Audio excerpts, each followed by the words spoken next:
মূলত মেয়েদের জন্য 5টা সাজসজ্জা হারাম। কয়টা সাজসজ্জা? 5টা। 1 নাম্বার সাজসজ্জার নাম হচ্ছে পরচুলা। এটা মা বোনদের ওয়াজ করছি, আলগা চুল কোনো মা বোন লাগাতে পারবে। এটা হচ্ছে ফ্যাশন হয়ে গিয়েছে। বক কাটিং দেয় অনেকে। বক কাটিং আছে না নাই? বক কাটিং জানেন? আপনার এই লম্বা চুলটা থাকবে না, গোল চুল হবে, ছুচলা ছুচলা। আমি মনে করি যারা বক কাটিং দেয় এদের মতো অরুচিশীল মেয়ে পৃথিবীতে আর কেউ নাই। ফাউল একটা রুচি এটা। একটা মেয়ের সবচেয়ে বড় সৌন্দর্যতা হচ্ছে সে হবে সুখে এসে নিয়ে, তার চুল হবে লম্বা, ঠিক কিনা? 1 নম্বর। 2 নম্বর সাজসজ্জা হচ্ছে মেয়েরা কখনোই ব্রু প্লাগ করতে পারবে না।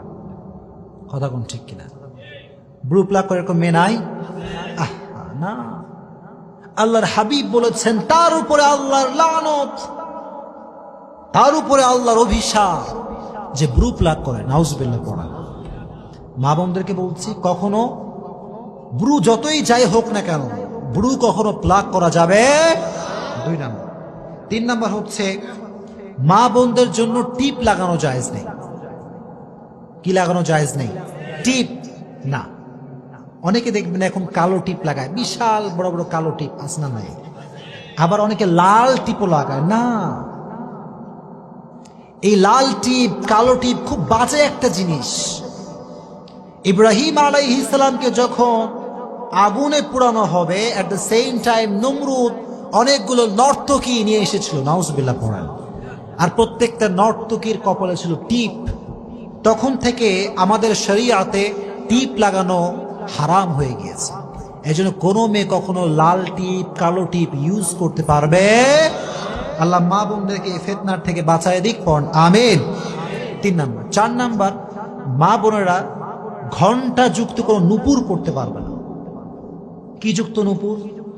ঘন্টা। মানে নুপুর পরা না জায়েজ তা না, নুপুর পরা জায়েজ, তবে ঘন্টা যুক্ত নুপুর পরা জায়েজ নেই। এর ব্যাখ্যাটা আমি বলে দিব আপনাদের সবাইকে, শুনবেন সবাই। প্রিয় ভাইরা, মনে করেন আমরা এখানে বসে আছি, ফর এক্সাম্পল আমরা সবাই তাফসীর শুনছি, ঠিক কিনা? এখন এখান দিয়ে যদি একটা মেয়ে হেঁটে যায়, পায়ে নুপুর আছে, ঘন্টা নাই, আপনারা কি কেউ বুঝতে পারবেন? বুঝেন কথাগুলো? Just try to ponder on this matter, একটু ভাবেন।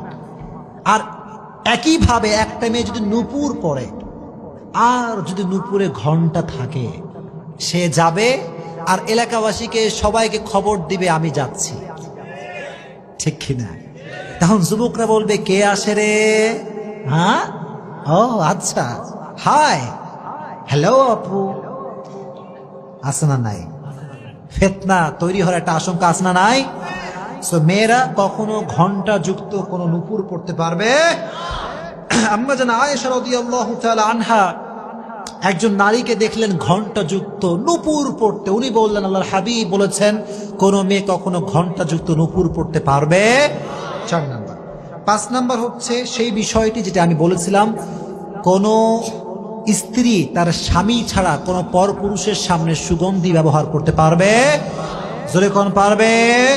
এটা খুবই খারাপ একটা জিনিস। কারণ হচ্ছে কোন মেয়ে যদি কোনো পুরুষকে অ্যাট্রাকটিভ করার জন্য, আকর্ষিত করবার জন্য সুগন্ধি মাখে, আল্লাহর হাবিব বলেছেন জেনা করলে যেই পরিমাণ গুনাহ হয় সেই পরিমাণ গুনাহ তার আমলনামায় জমা হবে। জোরে কোন নাউজুবিল্লাহ। আল্লাহ মা বোনদেরকে এই 5টি সাজসজ্জার থেকে বাঁচায় দিক। জোরে কোন আমিন।